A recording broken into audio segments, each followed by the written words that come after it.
Now we're going to take a look at the 14th President of the United States, Franklin Pierce. Again, the 5 criteria are growth, finances, international politics, war and security, and the most important one, did they leave the country better or worse?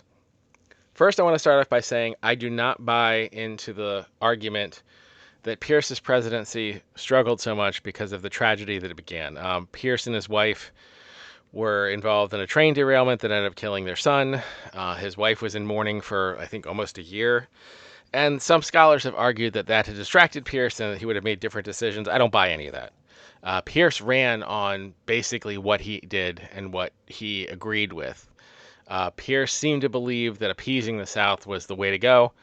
He ran on blaming the abolitionists for stirring up trouble, and he didn't understand the dynamics. He didn't understand the country. He didn't understand that manifest destiny was not going to be able to be appeased by its nature. Manifest destiny, by its nature, was constant expansion. The argument that we should be able to do whatever we want, whenever we want, because we're white.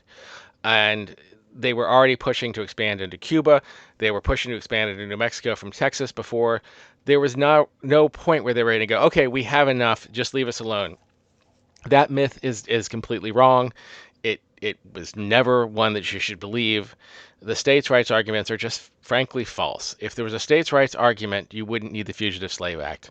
And what happened during this time period with Bleeding Kansas, where the slave owners sent huge numbers of people in to occupy this land aggressively and violently. And don't get me wrong, there's violence on both sides. John Brown certainly got to start in Bleeding Kansas. But that made clear that there was not going to be a time where it's like, oh, okay, you can have Kansas, and we'll no. They wanted to not only have slavery, but have slavery be the norm, so that they could expand slavery wherever they want. They resented not being able to have slaves in the North, even if it wasn't economically viable. They felt it was their right. They weren't going to capitulate. Pierce didn't understand that.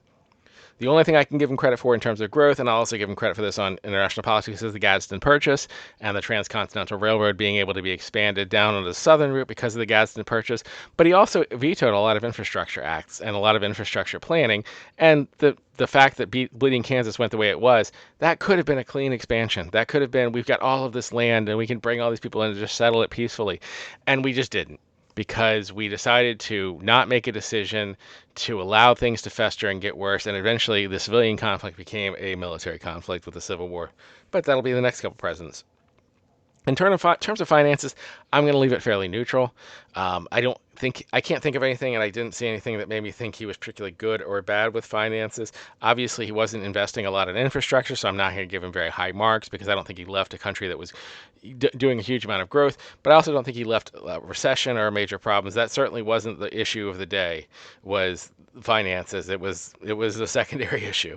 International politics, I will give him slightly above average. Well, maybe not above average. I'll give him some credit for the Gadsden Purchase. I'll give him some credit for his negotiations with, I believe, Great Britain. There were some positives there. The Austin Manifesto was obviously an embarrassment. The Austin Manifesto was basically a letter leaked where he was attempting to where some of the people in his cabinet, I should say, were attempting to bring Cuba, the Spanish island of Cuba, into the United States and just kind of working through all that. Again, the Manifest Destiny thing, the idea that it wasn't looking for expansion is ridiculous. Southern slave states had been pushing for Cuba to become a state, to occupy Cuba, possibly even with another war with Spain, as they had a war with Mexico, to have more land. Because again, there was never going to be a shortage of a lust for land. The manifest destiny was never going to be sated, and that was part of the problem with Pierce. Is he never understood that. So I'll give him neutral marks on that. There are certainly people who were worse at international politics than he was, and he was neutral. Now we get to the two things that I'm going to give an incredibly low marks for: war and security. You have a war taking place in Kansas for all intents and purposes because of the decisions that you made, because you decided to say, okay, whoever moves here can suddenly vote and decide whether it's slave or free. That was just an incredibly stupid decision. And it was following another dumb decision in the Compromise of 1850, or the acquiescence of 1850, I almost want to call it, but where it was kind of making it clear it was a free for all and it was going to be a might makes right situation. But that didn't have to happen. It could have been keep the Missouri Compromise, let Kansas is above the line, therefore, and then below the line. Although, again, it never should have had a discussion anyway. Taylor was probably right. And maybe we end up having a civil war earlier if we go with Taylor and we make New Mexico and California into free states. But it shouldn't have been a left to a state's decision, particularly a left to a state's decision when it's not actually left to a state, it's left to whoever moves into the state.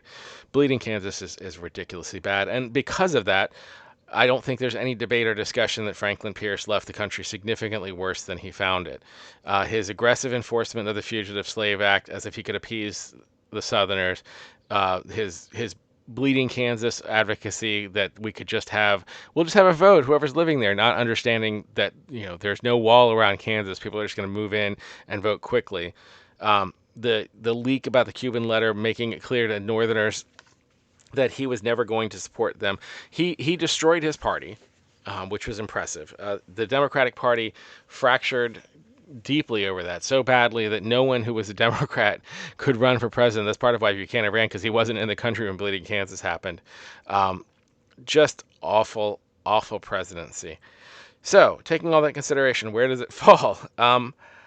I went back and forth on this, and I may change my mind.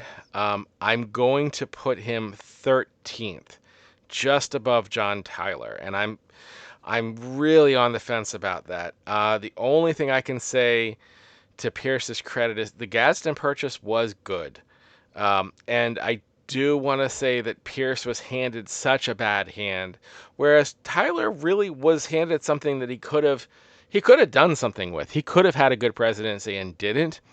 I think there is a fair argument that you can make that no matter what Pierce did, he wasn't going to have a good presidency. That being said, Bleeding Kansas is so bad. So again, I may change my mind later and make the adjustment. For now, by a hair, he's 13th and Tyler is 14th.